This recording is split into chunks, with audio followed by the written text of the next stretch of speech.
Let's bring in global affairs analyst Michael Bossaque, who is a senior fellow at the Atlantic Council and a former spokesperson for the Organisation for Security and Cooperation in Europe. Appreciate you being with us. Thank you for having me.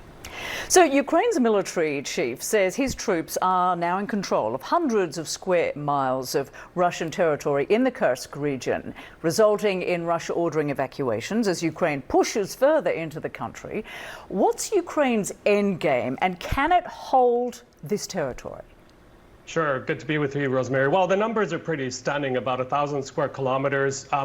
For your viewers, Rosemary, to put that in perspective, that's equal to the size of about Dallas, Texas, or Brisbane in Australia, 44 settlements. And the Ukrainians have been deploying over 10,000 troops from a few brigades. Now, over the night, I received a bit more clarity from the Ukrainian side as to their rationale. And what they're saying is that the Kursk region, which they've invaded, is the launch site since the start of this summer only of more than 2,000 strikes into Ukraine. We're talking about multiple launch rocket systems, drones, that sort of thing. In fact, overnight, some 38 Russian drones, many of them built by Iran, have attacked Ukraine. So I think on the one hand, Ukraine wants to attack those launch sites. But on the other hand, it also wants to strengthen its hand in ultimate negotiations with Russia. Much easier to negotiate when you have seized Russian territory, prisoners of war, than without. Yeah, indeed. And I want to get to that in just a moment. But how was Russia caught off guard, do you think, with this Ukrainian advance on its territory? And how and when will it likely counter this incursion, do you think? Well, I think what's happened here is Mr. Putin has revealed himself as the master of the bluff.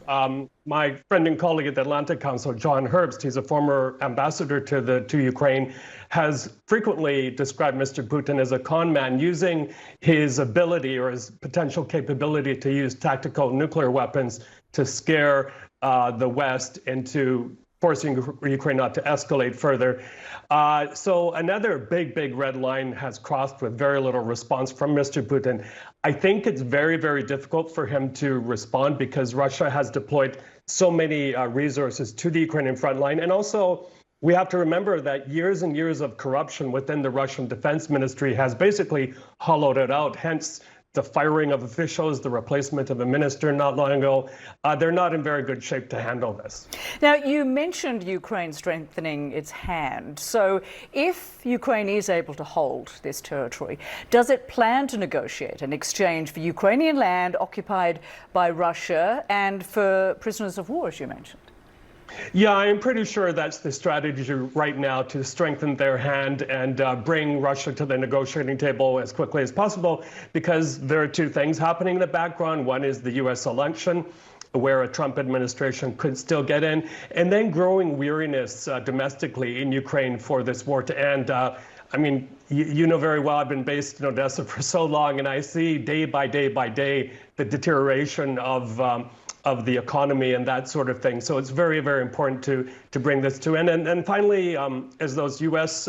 Politicians you had on indicated, there is strong bipartisan support for Ukraine. Ukraine is showing also that it can fight back and it can operate very strategically, gaining results. And of course, even if Ukraine ends up retreating, we don't know if that'll be the case, but even if it does, has it won the psychological war with this incursion by humiliating President Putin and making the Russian people feel particularly vulnerable?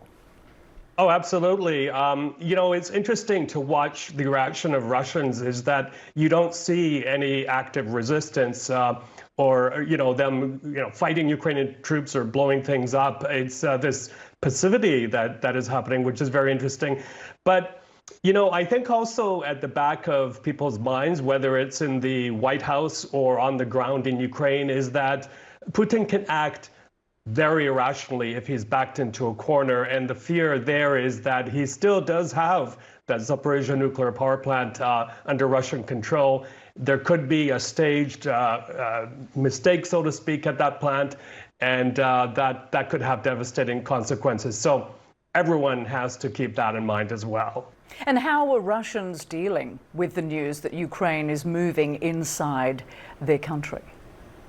Well, that would be nice to know because there's such a clampdown on Russian social media and the press and even military bloggers now. It's difficult to come by. But watching the footage, again, we see the Russians are very upset because they don't have the resources necessary to move. They don't have fast evacuations. It's also exposing weaknesses in the Russian emergency services. Michael Bossacu, many thanks for joining us. Appreciate your analysis and perspective on this issue. My pleasure.